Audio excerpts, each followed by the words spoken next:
All right.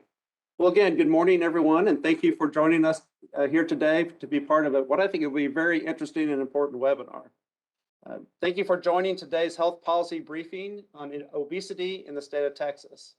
As part of the Texas Obesity Awareness Week and leading up to the upcoming session, we felt it was imperative to share some of the latest information on both adult and childhood obesity in Texas.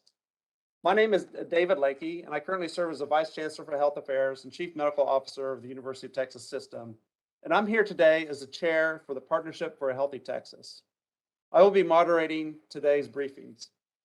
Before we get started, I want to make a few housekeeping announcements. This webinar is being recorded and will be archived along with the presentation slides on the Michael and Susan Dell Center for Healthy Living's website at msdcenter.org.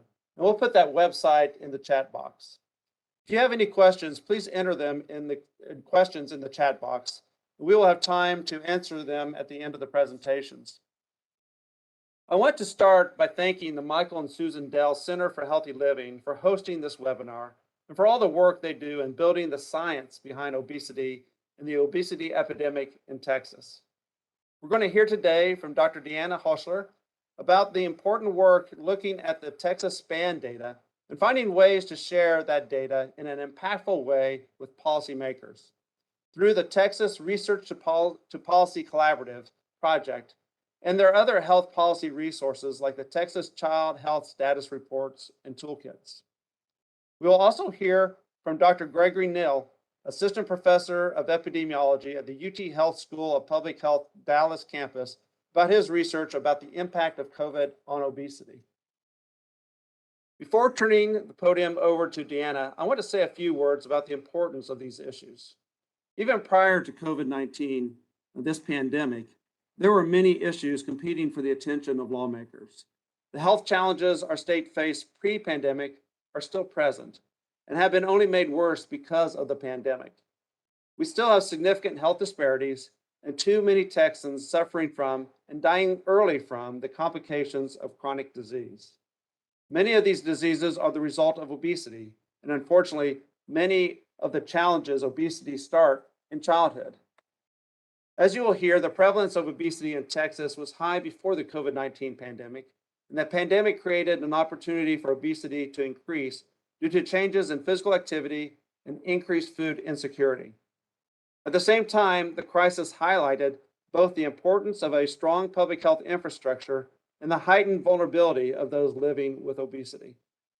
As children return to schools and families to work, we have an opportunity to address the crisis in our state.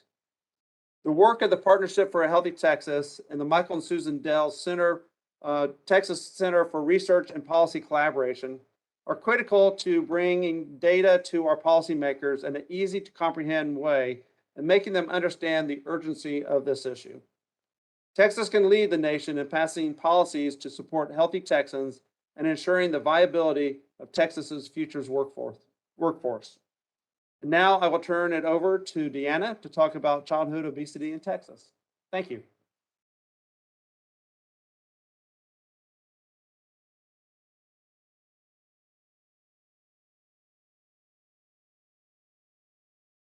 Okay, good morning, everyone. Thank you for inviting me here to speak about our SPAN project and to talk about child obesity.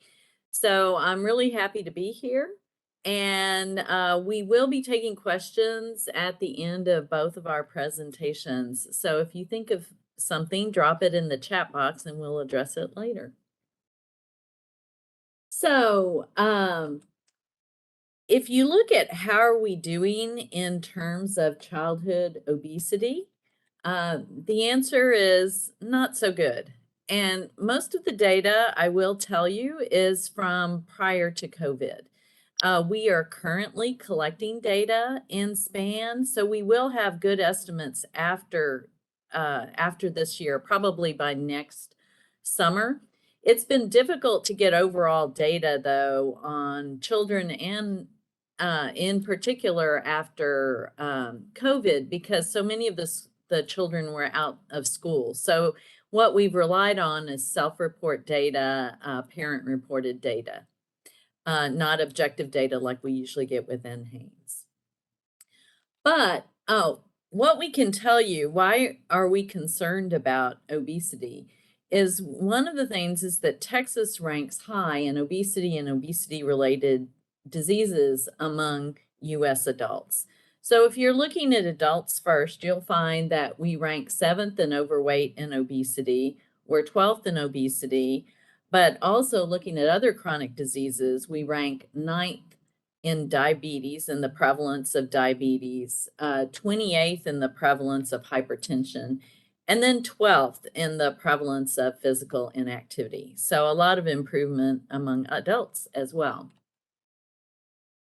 We also know that obesity costs a lot. So these are some data that were published last year, and they look at the excess annual cost of obesity.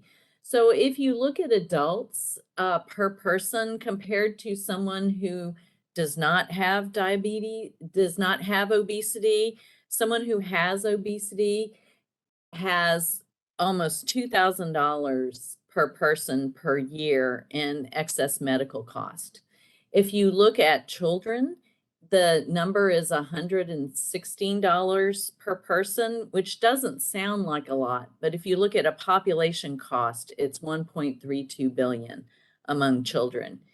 If you look at severe obesity, and we'll talk about that in just a second, per child, it's $310 of excess medical cost per year. For adults, it's over 3,000 excess medical costs per year for someone who has severe obesity. So one of the ways in adults, and just to kind of frame this to show you the difference between adults and children, is adults, the categories that for weight status among adults are based on a body mass index, which takes into account your height and weight. And so these numbers here show what the weight status category is. So on most of the data that you'll see from adults, BMI of 30 or above is considered having obesity.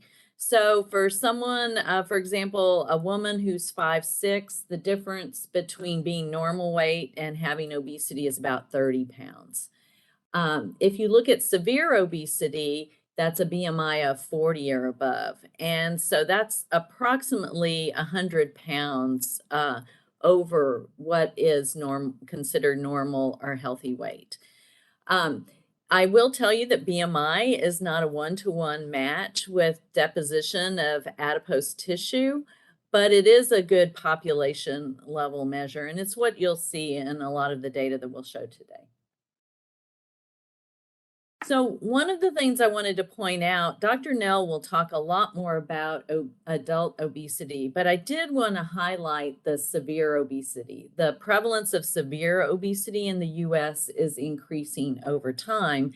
And if you could keep this number in mind, this 9.2%. So basically almost 1 out of every 11 people in adults in the United States has severe obesity. And again, this was prior to the pandemic. So adult obesity rates have also changed significantly over the past 5 years. And again, these are data right before the pandemic started. So if we look at weight status in children, you look at that slightly differently. So weight status in children from ages 2 to 19 are defined using BMI, as I mentioned before, but they're used based on percentile cut points. And these percentile cut points were actually referenced among child populations that were in the 70s and 80s. And so underweight is considered the 5th percentile or less. Healthy weight is 5th to 85th percentile. Overweight is 85th to 95th percentile. Obesity is over the 95th percentile. And then severe obesity is 120% of the 95th percentile. So severe obesity was recently added, or it's a relatively new measurement among children.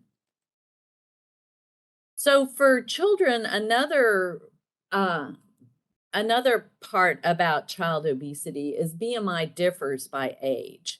So it's both age and gender dependent. And so as you can see, what happens is BMI increases among infants, and then it decreases, and then it starts increasing again. So this increase again is called an adiposity rebound. But for child data, you have to track it against age and sex.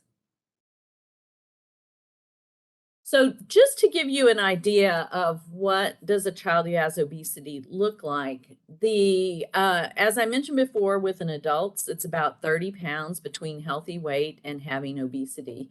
For a girl in 4th grade, it's about a 5-pound difference. For a girl who's in 8th grade, it's about it's about a 10-pound difference for a girl in 4th grade. For a girl in 8th grade, it's about a 20-pound difference. And then for a girl in 11th grade, it's about a 30-pound difference. So it's similar to adults. But I just wanted to show you this to show that with children, you don't have to go many pounds one way or the other to change weight status categories. So if you look at Healthy People 2030 objectives for child and adolescent obesity, the baseline was 17.8% of children and adolescents with obesity. The target is 15.5. So you'll see this later in some of our diagrams. So the national rates of childhood obesity are high. So these are data from the National Survey of Children's Health. These are data that are self-reported by the parents. So as you might imagine, parents sometimes get the weight and height wrong or incorrect for their children. So these tend to be underestimates of what the actual prevalence is. But if you look at this, Texas is among those states that has between a 15 to 20% prevalence of childhood obesity among children aged 10 to 17. And again, this was prior to the pandemic. And keep in mind, this is parent self-report. If you look at trends in severe obesity, I showed you the trends in severe obesity among adults. If you look among US children, so this is all US children, the data are from NHANES from 2 to 19, you see a really sharp increase during the past few decades, and then it's kind of topped off the last few times that we had the data at about 6%. So if you could keep this 6% figure in mind when we talk about the data in Texas kids. So if you look at child obesity in Texas, it's higher than in the US in general. And these are data taken from WIC, the National Center for Child Health Survey, and then YRBS. And so if you look at this, however you look at this, Texas is in the orange and then the US is in the green. The data for Texas children in terms of the percentage of children who have child obesity is higher. This is the WIC participants. These are the National Center for Health Statistics. And these, sorry, this is wrong here. This should be YRBS data. So coming back to Texas, what we see is childhood obesity with our SPAN data has increased in Texas for all age groups since 2000. So we started measuring kids in Texas in 2000, and we measured them approximately every 4 or 5 years since. As I mentioned before, we're currently measuring children. But as you can see, the orange here is grade 4. The green here is grade 8, and the blue line here is grade 11. So if you look at this further, this is the Healthy People 2030 goal that I mentioned at 15.5%. And then this is NHANES, the most recent data we have from right before the pandemic at 19.7%. So you can see that both the goal and what the US kids prevalence of obesity is, we are well above that here in Texas at all grade levels. In fourth grade, we did see a dip here, and this dip, this parabolic trend, is significant, statistically significant. So it did go down because of many of the initiatives that were put into place at the time. But since then, a lot of those initiatives have weakened. And so the prevalence of obesity has gone up as well. So the data on severe obesity among children in Texas is higher than in the US as well. So this is severe obesity with children. So as you can see, it's around 10% for all grade levels. If you look here, these are the NHANES data, the 6.1% that I pointed out to you earlier. But what you can see here is youth in Texas across all grades that we measured have a prevalence of severe obesity that's much higher than the US in general. We also looked at data on the border and on the interior of Texas. And what we found is that in almost all cases, the prevalence of obesity on the border is higher. Now, I will tell you that when you look at determinants of obesity, one of the strongest determinants of obesity or associations of child obesity is poverty level.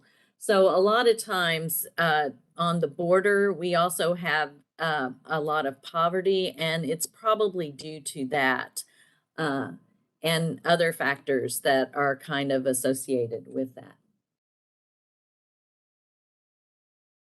One other thing that we looked at that's associated with both poverty and with obesity with kids is the prevalence of food insecurity.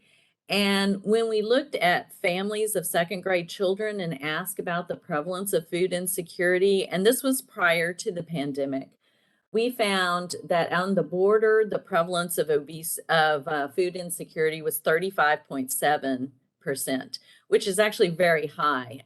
More than 1 out of every 3 families that reported having food insecurity. For non-border families, it was about 24%. And if you look at total across the state, it was 26%. So this is actually higher than other estimates that we've seen, but this is specific for second grade families. So during COVID, we did see many changes. There's been documented changes in both diet and physical activity in kids. And with our street study, so our safe travel environment evaluation in Texas schools study, we looked at physical activity using accelerometers prior to the pandemic and then during the pandemic. So most of the children in this study were doing virtual learning at the time, but what you find is about 80% of the sample that we were looking at had a decrease in moderate to vigorous physical activity during COVID. And this was a little bit over 11 minutes, the decrease. If you look, though, there were about 20% of the kids that did maintain moderate to vigorous physical activity over time. And really, if you look at the number of minutes between those that maintained and those that decreased, it's over 35 minutes of physical activity between these two groups. We did look at determinants of this, and what we found is that kids in this group were more likely it was associated with being a boy rather than a girl. So the boys maintained their physical activity. And also those that were in neighborhoods with high social cohesion. So those were neighborhoods where it was safe, or parents knew each other, where kids could go outside and play. So I hate to leave on such a negative note. So I did want to talk about what are some solutions and what can we do for this. So earlier this year, we did an umbrella review. This was done for the Academies of Nutrition and Dietetics. And so an umbrella review is a review of systematic reviews. So you really get a good picture of what has been shown to be effective in terms of interventions. And so in terms of prevention of childhood obesity, what we found is it differs by different age groups. So for 2 to 5-year-olds, so preschool children, interventions in the home and family tend to work well, in healthcare, and then in community settings. However, if you look at 6 to 12-year-olds, school-based interventions work really well. So some of the work that's been done in Texas uh,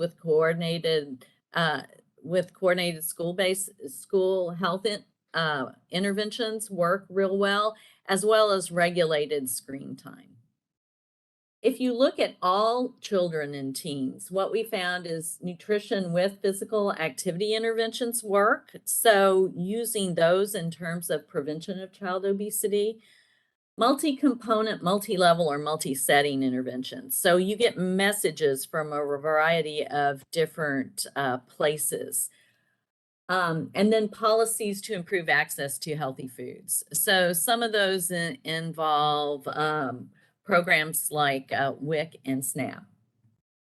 In terms of research gaps, what we found is there still needs to be a lot of work done with teens. So some of the interventions don't work as well with teens.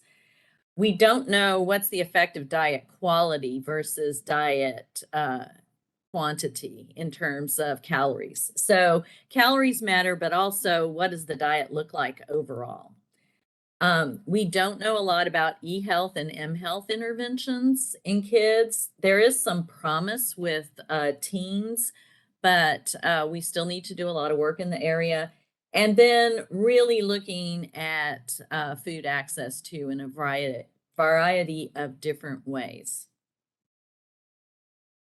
In terms of treatment of child obesity, this was another companion umbrella review that was done. And what we found is multi-component interventions with nutrition focus tended to decrease body mass measures. They didn't worsen psychosocial outcomes. So in terms of body image and things like that, and they tended to be cost effective. And so these intervention components, you really want a multi-level approach where you have parental involvement, nutrition counseling, you have primary care involved, you have mental care services, mental health care services, and then physical activity. So in terms of research gaps, again, looking at m-health and e-health, how that can work, how intervention components individually affect psychosocial outcomes, and then how anthropometric measures change over time. We do know that weight tracks from childhood to adulthood. In adolescence, it especially tracks strongly. So it's really important to look at prevention and treatment of children. So just to share a few resources that we have, the Texas Child Health Status Reports outline all of our SPAN data. So you can use the QR code there and access that. We also have several toolkits right now. So the toolkits are for childhood obesity, physical activity, sleep, and nutrition. So they provide a variety of tools that you can use. We also are we've had the SPAN Interactive website for a while, but we're beta testing right now where we have these data available from 2000 until the most recent SPAN in 2019, 2020. So we will be releasing that within the next couple of weeks. So we'll let you know when that comes out. And then you can look at some of the trends yourself. So thank you very much. I'd like to acknowledge, in particular, the Texas Department of State Health Services that funded a lot of our SPAN data, as well as partners throughout Texas. It takes a lot of people to make this measurement go smoothly. And then I'd like to give a shout out to our research team, who is fabulous, and most of them are in the field right now. So thank you very much. If you need to contact me, here's my contact information, and I'll provide it again later. And with that, I'll hand it back to Dr. Lakey.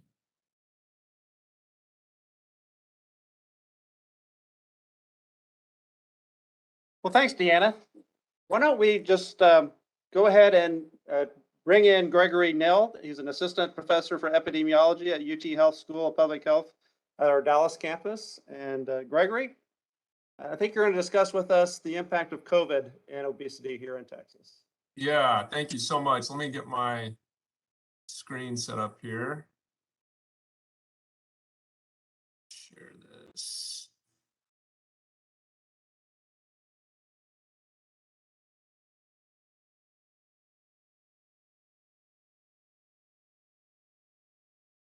Okay, can we see that okay? Yes, we can.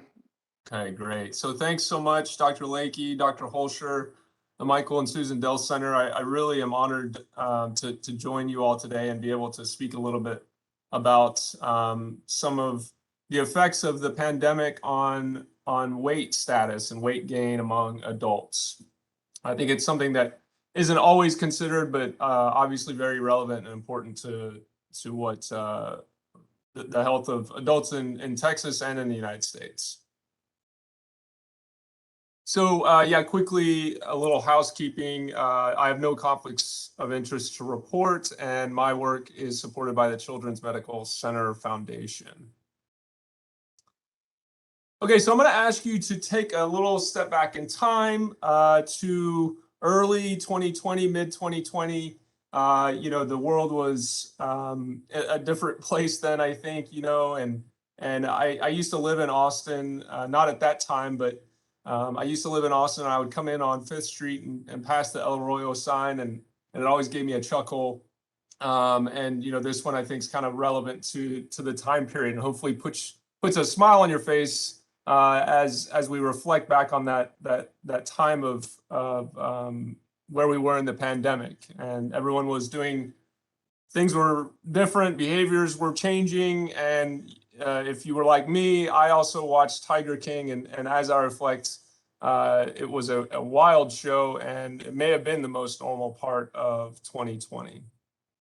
One of the other things I got into, and a lot of other folks got into, was sourdough, baking sourdough bread. My neighbors and myself, we kind of would exchange recipes, and we were basically looking for ways to overcome some of the boredom of being in the house all the time.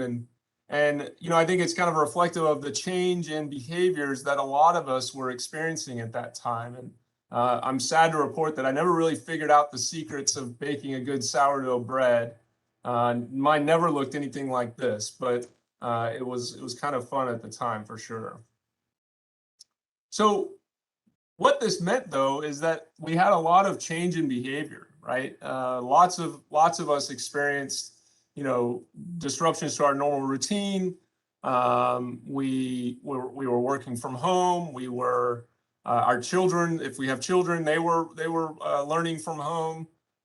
We weren't going to the gym regularly. We weren't able to grocery shop maybe the way that we normally did, and so at the time, I think there was this perception that, this was relatively a short period of time, and we would overcome this, and what effect would this maybe have or not have on our behaviors and our health outcomes.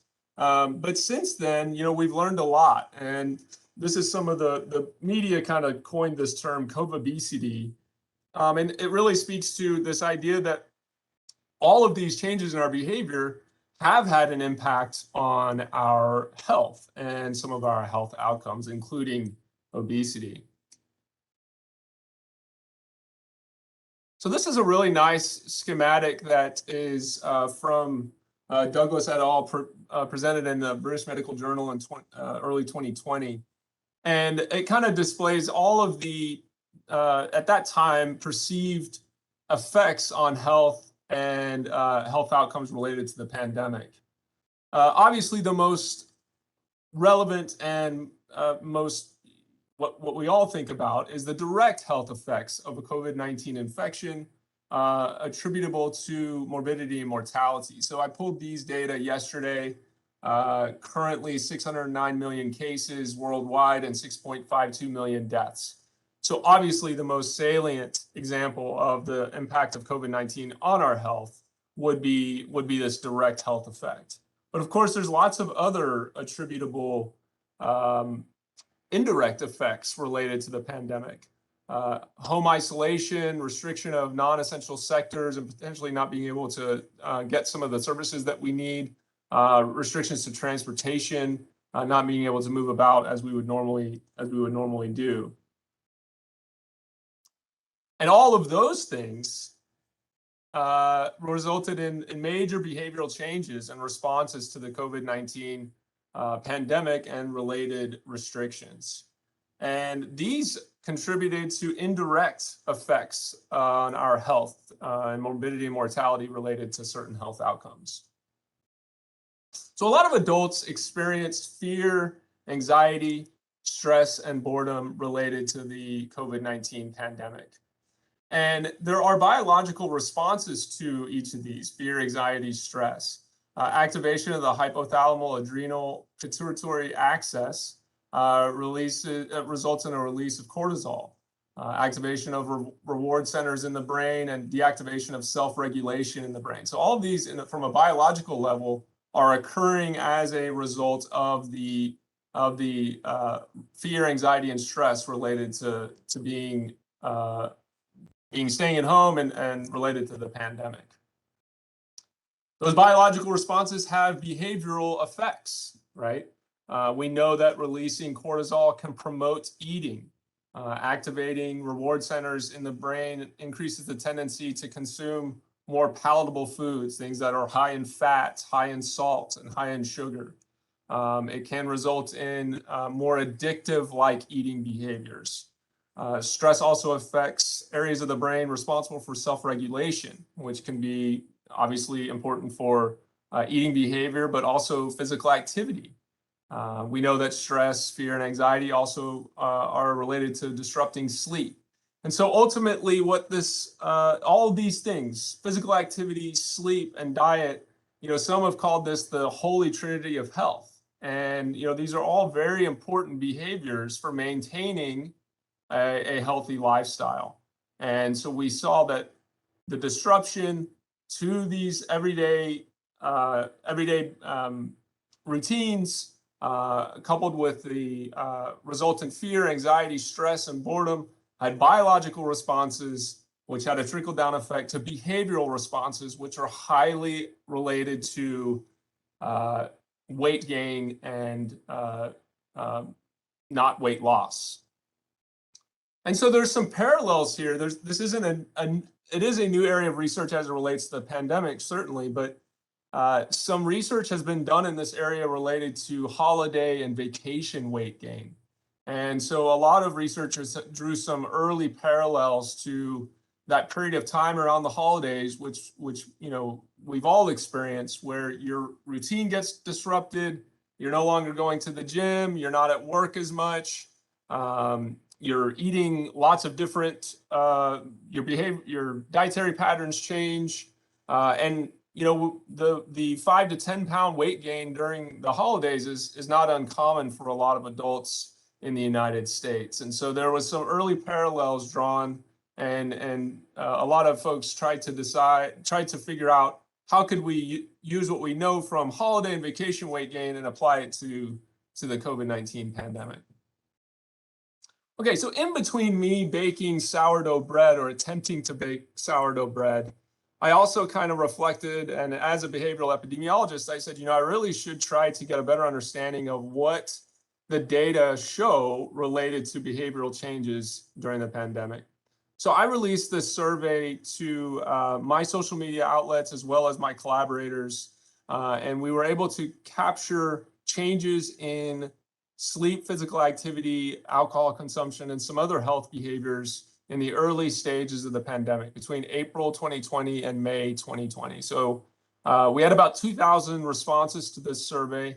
It's important to understand that this was a convenience-based sample. So it's not representative of US adults or adults residing in Texas. It is a convenience-based sample. And I think the next slide will kind of give you a better understanding of that. So we had about 2,000 respond, and about 1,800 or so we had good data on that we were able to analyze. The sample consisted of about 2/3 females, about 40%. They were basically middle-aged, primarily non-Hispanic, white, race, ethnicity, college-educated, employed. About 2/3 were considered overweight or obese. And at that time, the average time reported at home under a stay-at-home order was 4 weeks, and the average time, or the median time spent in hours at home per day, was 23 hours. So most of these survey respondents were staying at home all the time, with maybe just 1 hour outside of the home, maybe for a walk or run to do some essential grocery shopping or something to that effect. And then, 1 in 5 reported symptoms of moderate to severe depression at that time. So what did I find? It wasn't. I think it was probably what we expected, but it wasn't encouraging. So we did see that there was reports of worsened sleep quality, particularly for females versus males, and those who were in a depressive state at the time reported worse sleep quality. Some didn't report improved sleep quality, non-white race versus white race, and unemployed versus employed. We saw decreases in physical activity, particularly among those age 50 and older compared to younger adults. And again, depressive state, this seemed to be a reoccurring theme within this analysis. Some reported increased physical activity, particularly males versus females. And then tobacco, drug, and alcohol use.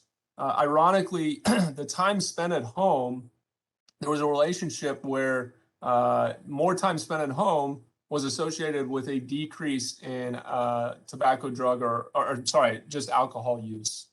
But those who reported a depressive state reported an increase in the use of tobacco, drugs, and alcohol during the period.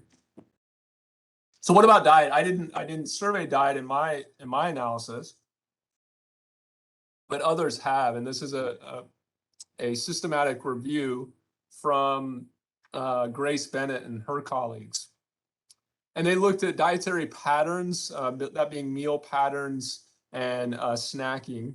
And they found that 39% of studies in this review reported a change in snacking patterns, and 26 reported a change in the number of meals consumed and frequency.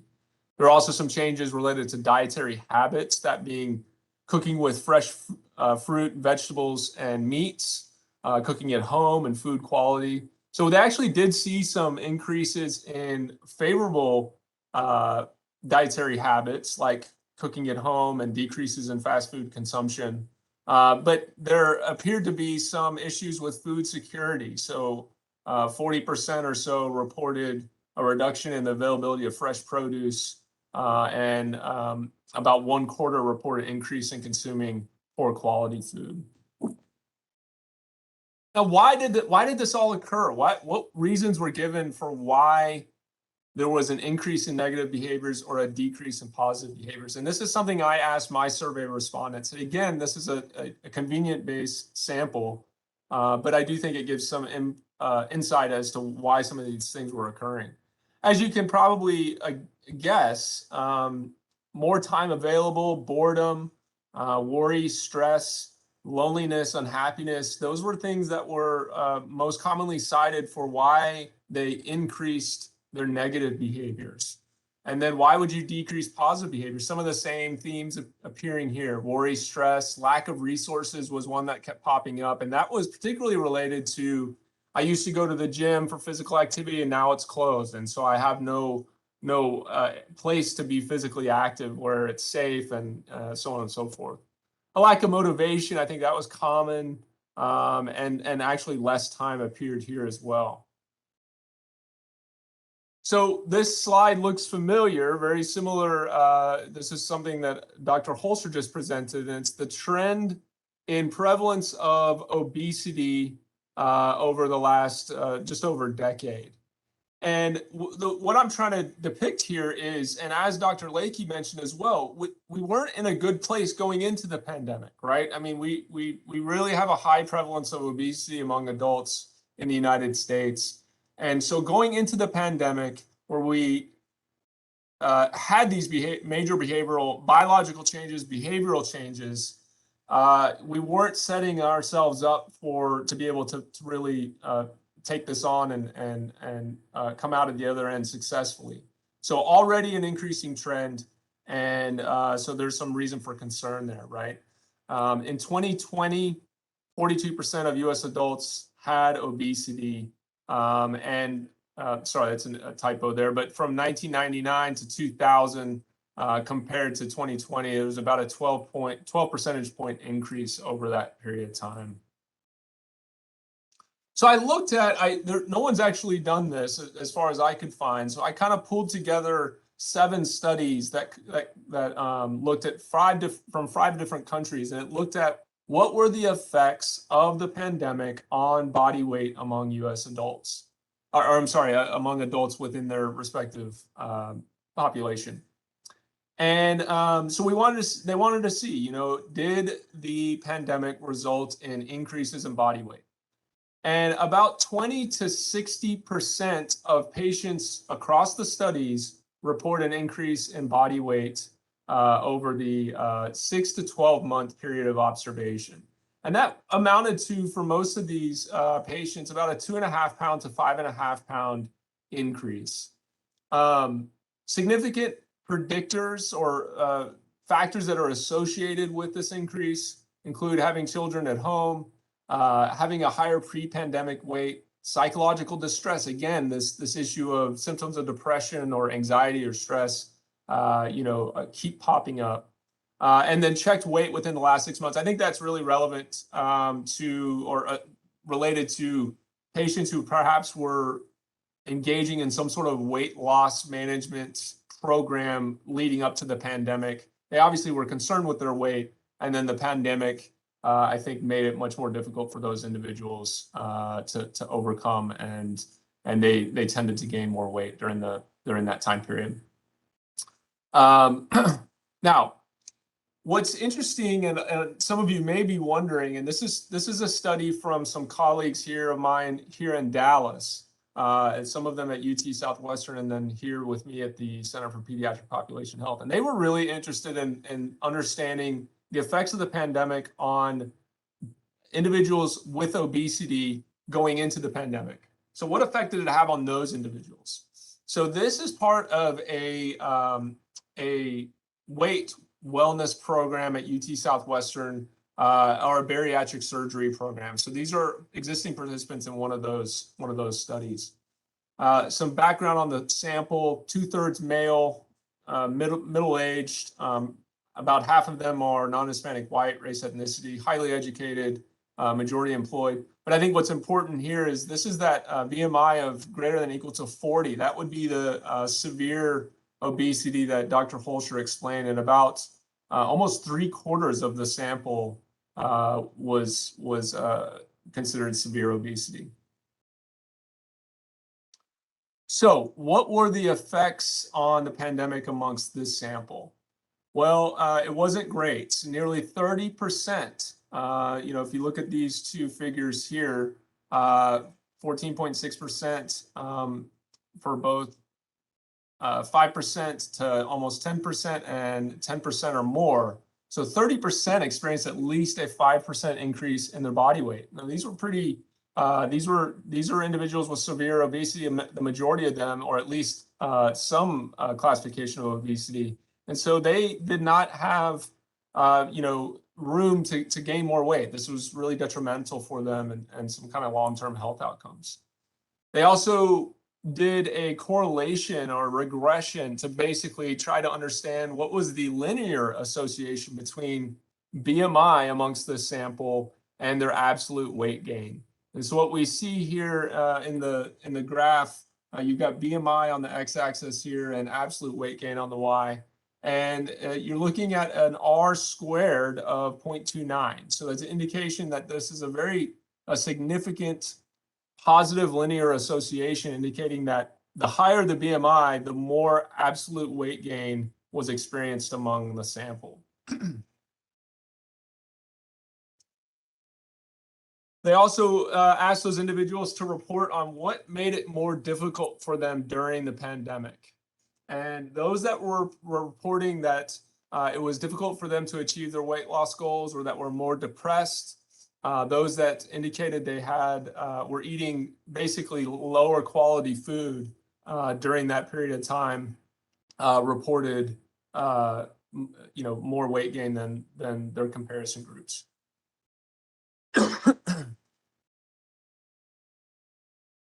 Okay, so what does this all mean for us, right? What are the long-term implications of this? If we're to believe some of the initial data that are coming out, I think I should point out, similar to what Dr. Holscher was mentioning, we're still waiting on some of the population level surveillance data on U.S. adults, and to really get an understanding of how these things occurred. So much of what I reported on are convenience-based samples, but at least gives us some insight as to what we would expect to see once we get some more of the surveillance data. But long-term implications, given the already high prevalence of obesity, these trends are obviously pretty alarming, right? And there's some concern there. Those of particular concern are those who are at greatest risk of COVID obesity or COVID-related weight gain are from the most vulnerable populations.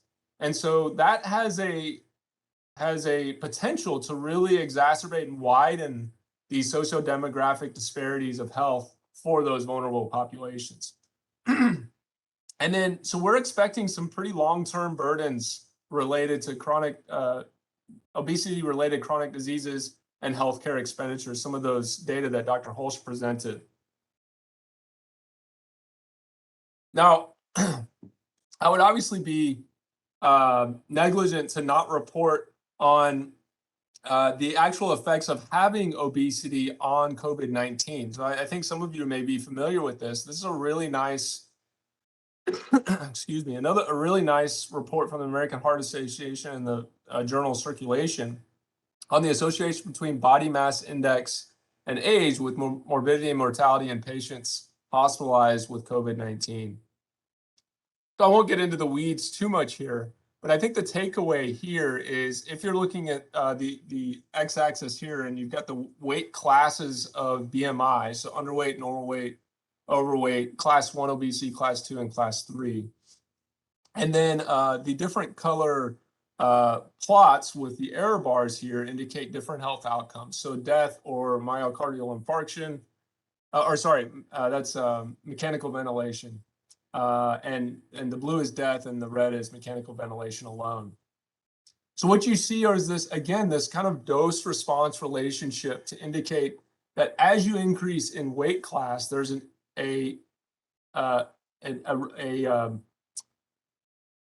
associated or subsequent increase or linear association in the risk of the outcomes under interest.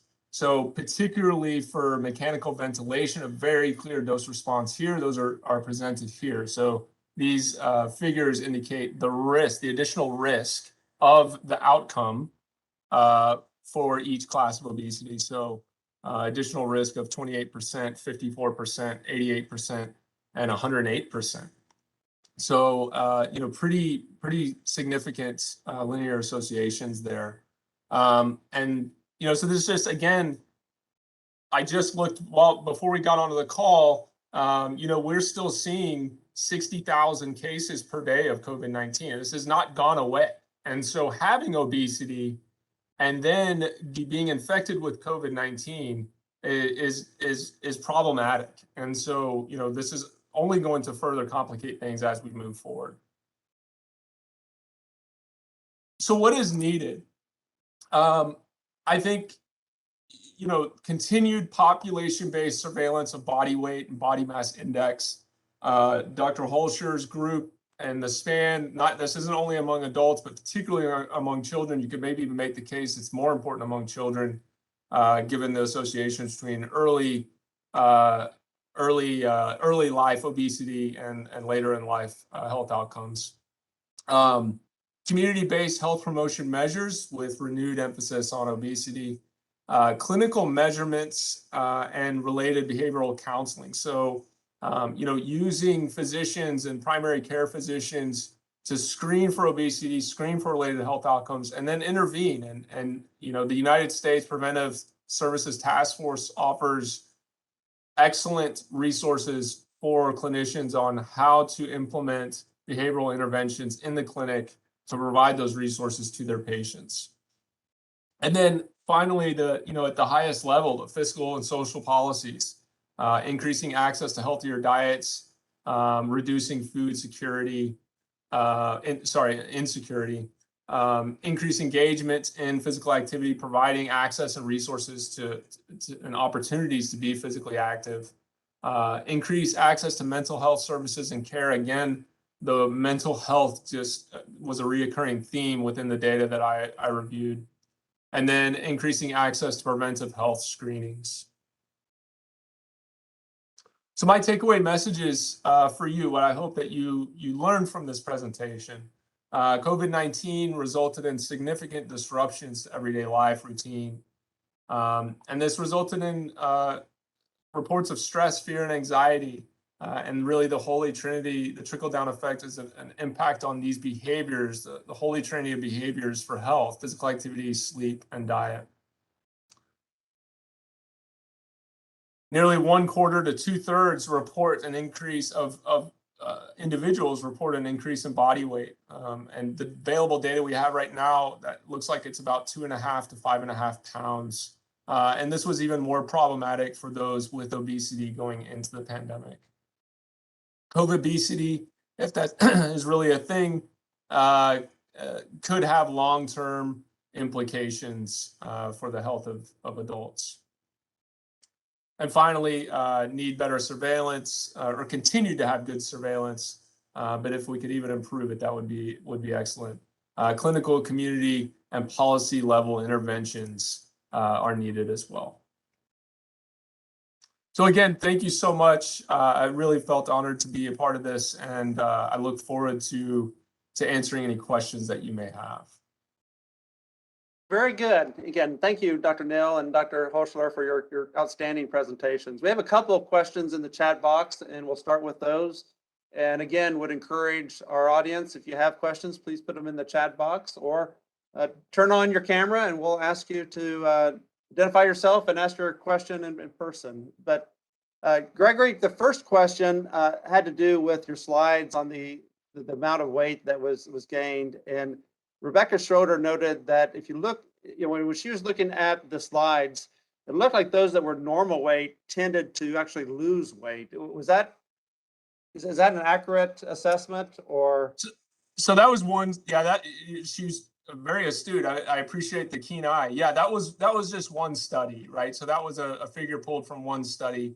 I think the verdict's still out on some of that. Again, I think we need to wait and see what some of the surveillance data show, and potentially some long-term data, cohort data on that are really stratified by pre-pandemic weight status to see what the effects of the pandemic were. But certainly amongst that one study, that's what they found. Yeah, among healthy weight individuals, they tended to lose weight during the pandemic. I think that there was some individuals that use this as an opportunity to, they're working from home. Some reported that made it more, made it a little easier on them to be able to exercise from home. There was a lot of people using YouTube videos and things like that to kind of elicit some healthy behavior changes. And then certainly not having access to restaurants and fast food and takeout, there was a lot of reporting of cooking at home, eating more fresh food and vegetables. But I think the challenge there is we need to be careful about that, understanding potential disparities in food security. That may have been the case for some individuals, but not all individuals. Okay, very good.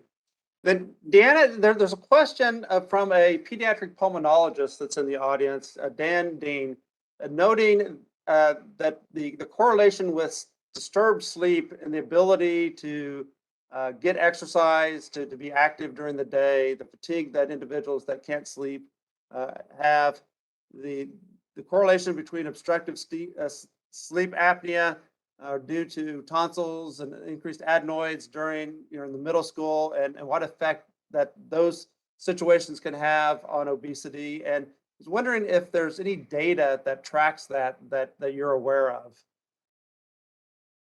I know that NHANES, the National Health Information Survey, does look at asthma prevalence. So there is prevalence data for children. Now, that said, that's at a national level.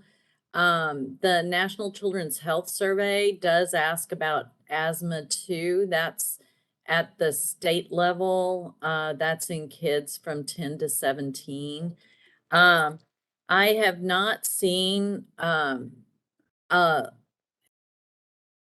with asthma, it's kind of tricky because in terms of directionality, sometimes children with obesity develop asthma too, so it kind of is both ways. We have seen associations of sleep with obesity, though. So that's one way in which we find it in the epi data. All right, very good. I see Clayton Travis. Clayton, what's your question today? Hi, thanks. Thank you both for your presentations. I really appreciated it. I appreciated the slide that was talking about policy next steps specifically. I represent the Texas Pediatric Society, which is the society in Texas for all pediatricians. And specifically the slide that pointed out the need for population surveillance of obesity.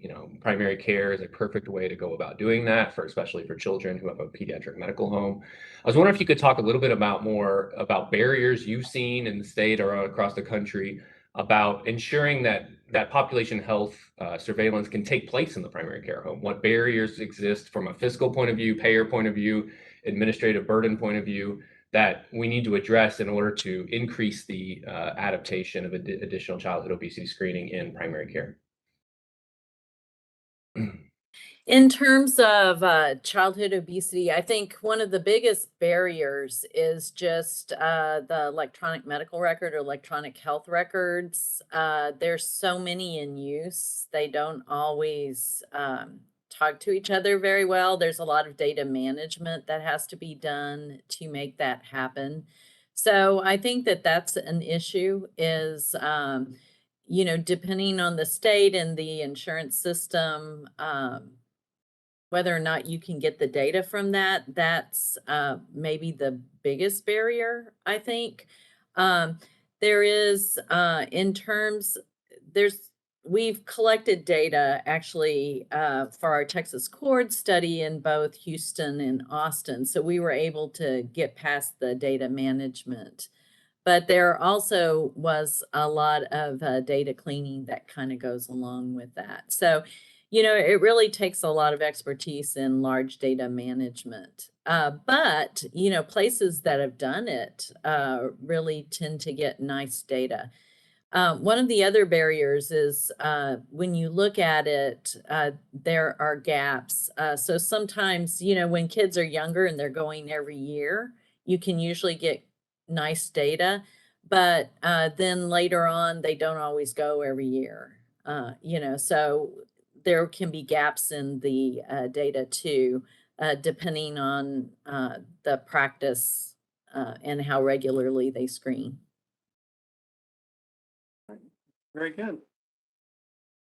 So the next question is about the classification of increased widespread weight gain and calling it obesity, implying that it's unique to COVID versus that we're doing everything by Zoom now and people are working from home and all these other cultural things that have taken place over the last several years that may make us more sedate and less likely to get physical activity in our daily activities. Gregory, any comment on that? Yeah, I think it's a great point. I think, if you noticed, I in fact said during the presentation, if COVID obesity is actually a thing. I think one of the challenges we're going to have as epidemiologists is understanding there was an increasing trend occurring before this, right? And so what was the departure of that trend related to the pandemic? And I think there's going to be a lot of epidemiologists like myself that are going to be trying to understand that for a long time. Was this already a trend that was simply going to happen anyway, or was it magnified or exacerbated by the COVID-19 pandemic? But I think the question is really related to, is this a COVID thing, or is this the ancillary behaviors related to the pandemic? And I think we could probably get lost in the semantics of that a little bit, but certainly things have changed. And I think the question's a good one, that surveilling some behavioral changes and changes to our environment and how we work in these remote settings. And, that's going to be really important. To be honest, I'm not sure that is on the radar of some of, at the federal level of instituting surveillance of some of these things. But I think it's a great point. And I think it's something, that we as researchers may be able to implement in some of our work, is understanding, how you working from home or commuting, not commuting, and how all those, which now seem like this is the new normal. How is the new normal going to affect our health outcomes and obesity and some other ones? Very good. And again, I'd encourage people to turn on your camera, raise your hand, or put in the chat box your question. And again, we have plenty of time to go through your questions. And Deanna, as we're waiting for some additional questions, we are approaching another legislative session in a few months. And you have put together, we touched on it during the introduction, the Texas Research to Policy Collaborative Project. Some of the audience may not be familiar with that. We have some legislative staff that are here today. I was wondering if it would be beneficial for you just kind of give a high-level overview of how that worked last legislative session and how you're approaching this next legislative session with that collaborative. Yeah, great question. I love to talk about the Texas Rpc Project. So what our goals are is the overarching goal of the Texas Research Policy Collaboration, or Texas Rpc, is to make Texans healthier through policy that's data-driven. So we really like to be informed with policy, look at what outcomes we can expect, and really put good policy into practice. So the way we do that is we try and match legislators and legislative offices with researchers who have Texas level data. So some of the data, for example, that Dr. Nell showed or that we showed. So that not only do you have the national data, but you can get something closer to home. And where possible, we like to get it at the legislative office level too. So what we do with this, there's a couple of initiatives that we have. One is we have a series of one-pagers. So I showed the child health trends data that we do, but we also have one-pagers on foundations of health, foundations of community health. We're about to release one on monkeypox. We have several on obesity. We have several on food insecurity. So they contain reviews of literature that are easily accessible, have a lot of figures in them. We use Texas data wherever possible.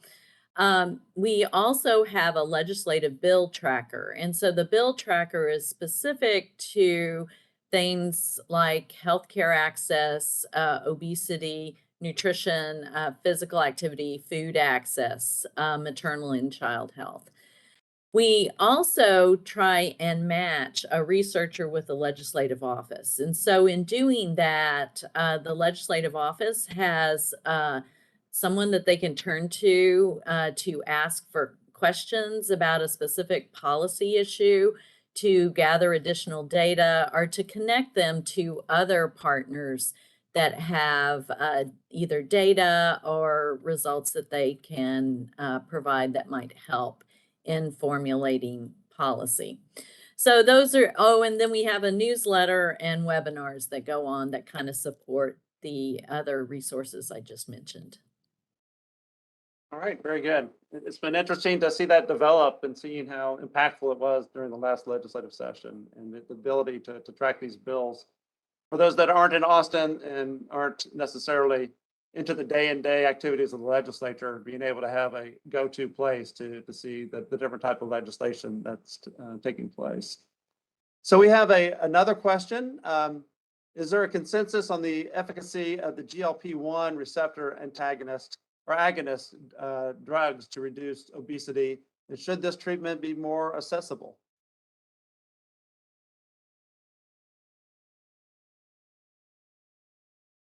Deanna, any thoughts on the GLP-1 receptor agonist?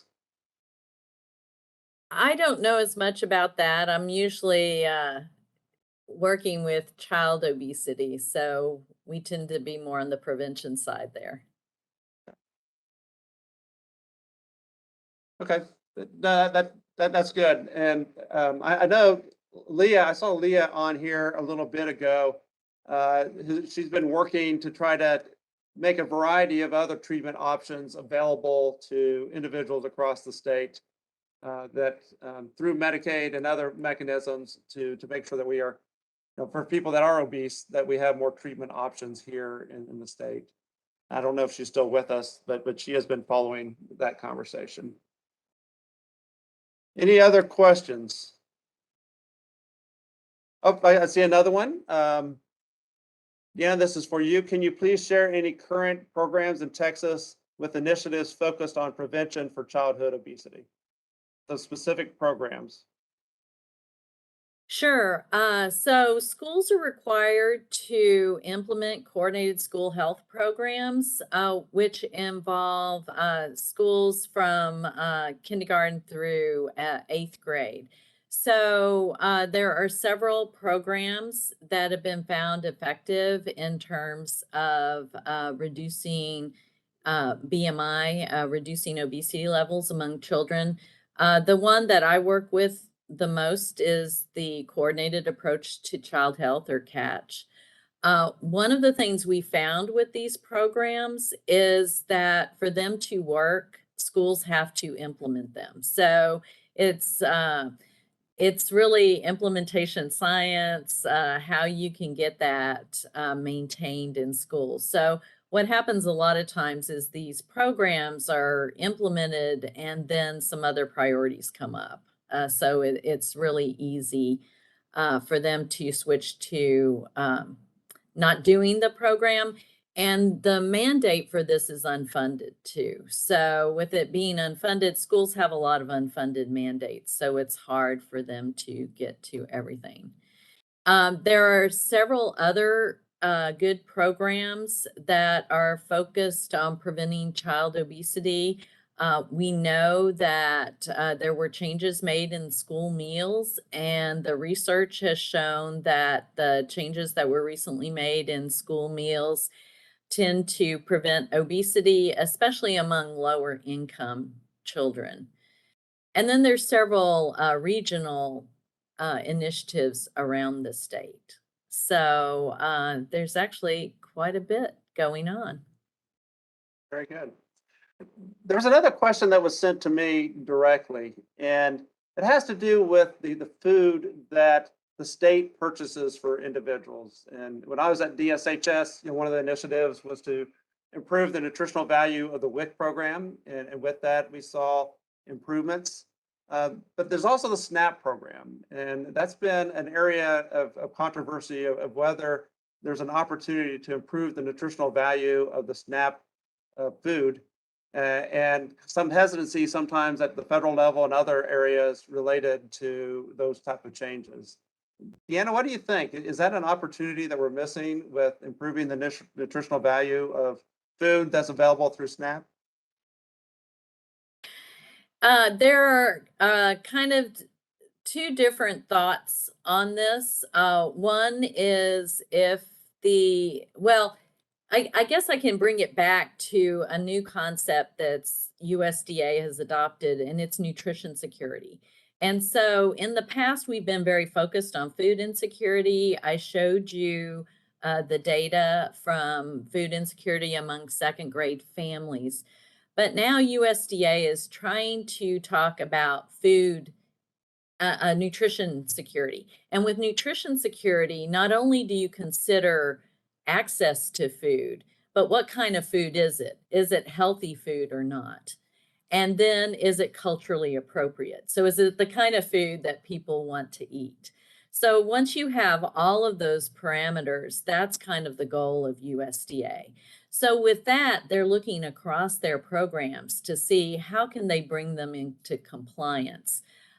So I think that that's really, if we wanted to get ahead of the curve, that might be something that we look at in terms of SNAP is, does it provide more nutrition security, which would bring in that element of how good is the food from a nutritional standpoint, but also culturally appropriate. We have a very diverse population here in Texas. And there can be lots of different healthy diets. Good. So Clayton, you had a question a little while ago, and I'd like to pull you back into this conversation since we have a little bit of time, and again, would encourage people to put their questions in the chat box or to raise their hand. But you've been very involved in this issue for a long time, and as the cornerstone for the Partnership for a Healthy Texas. And as we've discussed many a time, in order to really move this forward, there are policies that need to be put in place in the state or in a variety of states that can make it easier for individuals to live healthy and to get exercise and do a variety of things that will decrease the chance of our kids being obese. Do you want to talk a little bit about some of those category of policies that the partnership has been thinking through as we approach this next legislative session? Yeah, happy to. Thanks, Dr. Leakey, and thank you for your leadership as chair of the Partnership for Healthy Texas. I'm pleased to be the vice chair and work with you and others in this on this call and elsewhere to kind of tackle obesity policy at the state capitol. We're the only coalition that's solely dedicated to doing so, and so happy to work with so many partners here on the call. Yeah, we are fast approaching the legislative session and have finalized our priorities, at least internally. I'm going to give you a sneak peek since they haven't officially come out just yet, but I do want to highlight a couple of pieces that I think relate to a lot of what was discussed today. So first, as you were talking about just now, we have a whole category of priorities related to modernizing our SNAP program to eliminate food insecurity and increase Texans' access to healthy foods and decrease their risk of obesity. So a couple of ways to do that are to remove or update the SNAP vehicle asset test. So basically making it easier for people to access SNAP so that, fundamental assets such as your car to get to work, to make more money, to feed your family does not count against you when it comes to SNAP. Increasing access to SNAP by allowing students at community colleges and vocational or technical programs to apply and receive SNAP is extremely big as well. We know food insecurity knows no bounds, and so it doesn't make sense that they can't access SNAP right now. And then allocate funding for implementation of the SNAP incentives programs. There are local SNAP incentive programs across the state, but how do we invest statewide, scale up those programs to make sure that we are doubling up on the healthy foods that we know can decrease food insecurity, but also increase access to the foods that people need. So investing specifically in double up food bucks programs, things like that to increase that food intake is helpful. We have a whole category of priorities as it relates to creating healthy environments. So specifically ensuring all Texas children have access to well-rounded education, including recess, physical education, and instruction on health and school infrastructure to help them develop healthy habits. If we have expectations for healthy habits and behaviors, we need to create environments around those children to make that case. So protecting and enhancing evidence-based requirements around recess, fitness assessments, and physical education, health education is all important. Investing in healthy school environments by allowing local education agencies or ISDs to apply and utilize Medicaid funds to provide care to children within their school district who are Medicaid eligible. And then finally, promoting accessible paths for K through 12 students to get to school on foot or bike if they need to. So Safe Routes to Schools is kind of a program that's been mentioned before. So how can we incentivize our Texas Department of Transportation to invest in those kind of programs where and not just highways, for instance. And then finally, the last category of issues we are looking into is recognizing the complex nature of obesity by empowering Texas Medicaid to implement cost-saving initiatives that incorporate evidence-based treatments and paths for addressing non-medical drivers of health. So how do we treat obesity? Because it is a disease. I know there's a lot of prevention in our agenda, but we also need to be thinking of treatment. So advocating for the inclusion of all evidence-based weight management therapies as required as a benefit of Medicaid is extremely important. Enabling my doctors, for instance, to take care of kids in the primary care setting, because we know that 3/4 of our Medicaid program are our children. And then additionally, how do we empower our Medicaid program to do more than just clinical care, right? How do we allow them to address those non-medical drivers of health where we know disparities exist within our communities? To increase access to healthy foods, but doing additional things too, like housing insecurity and things like that. So looking to empower our Medicaid managed care programs, the health plans that provide care, to allow them to finance community interventions after for instance, a medical home has done the primary screening for food insecurity, housing insecurity, transportation insecurity, et cetera. How do we connect them to services then? And that is really a role for managed care to do, because it's in the name, managed care. So those are the items that we'll be looking at during the legislative session. You can expect more on these items, one-pagers, specific asks, policy recommendations as we move forward. And I believe the partnership is going to have our own legislative briefing as well. So I didn't want to take up too much time here, but we will have more as it comes out here in the future.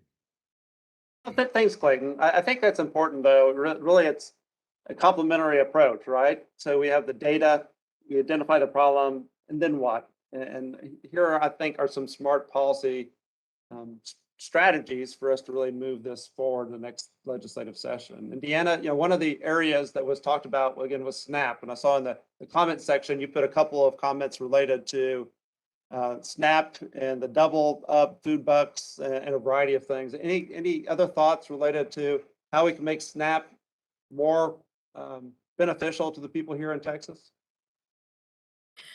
Well, I think one of the things we're looking at or that's shown good evidence is making SNAP available for college students. So a lot of times college students, especially first generation college students, those are the students we really want to retain. We need to make sure that they can access healthy foods. And so there's some issues in terms of SNAP benefits for college students.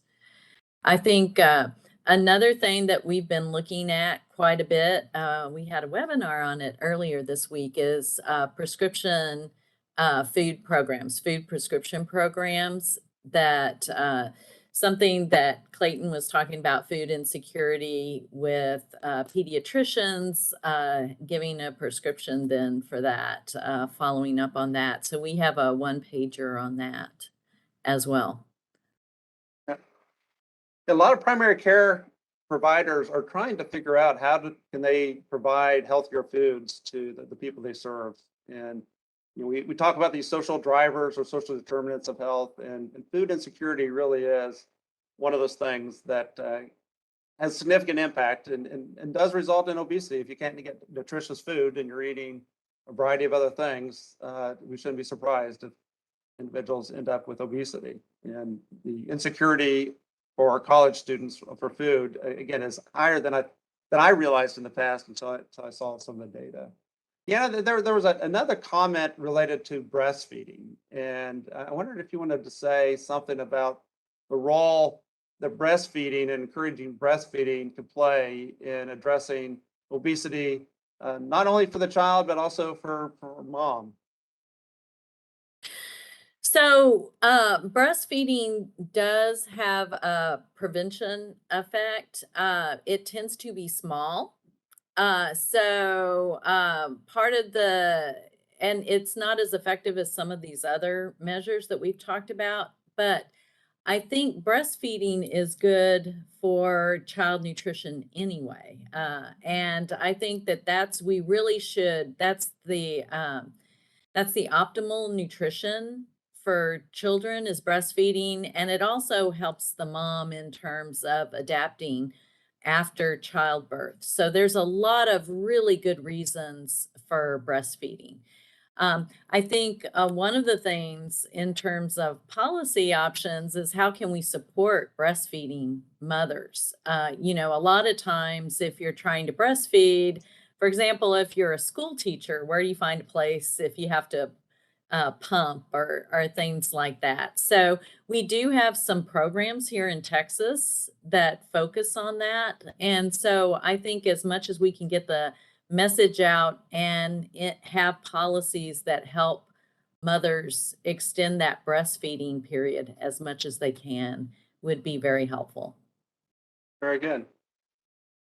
Leah, I see you now on the screen. Thanks for turning on your camera. Yeah. And so I feel like I can call upon my friends in a situation like this. And there's a question earlier, and I was wondering if you would help address it related to the treatment of obesity and maybe some things that we need to be doing differently or to make these type of treatments available. And knowing that that's an area that you really concentrate on in your research, I was wondering if you'd like to say a couple of things. Sure. Yeah, I'm so sorry that I had to step off the call I had a conflicting meeting that I couldn't reschedule, but thank you for, thanks Michelle for letting me know. And I hopped right back on as soon as I got out of the other call. So I think the question was around some of the newer anti-obesity medications that are available according to Michelle's text message. And I just want to emphasize these are absolutely options that we need to make accessible to people. You can think of obesity in terms of causes and contributors, and the causes are the things within an individual that drive the dysregulation of how calories are stored in a way that leads to excess body fat.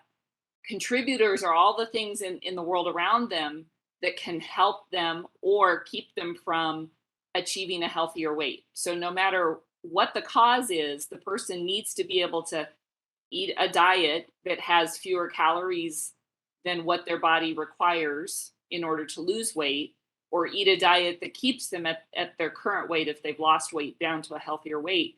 They can't do that if they don't have access to healthy food, which I know Deanna showed some great data early on in the webinar about that, if they don't have access to physical activity and so forth.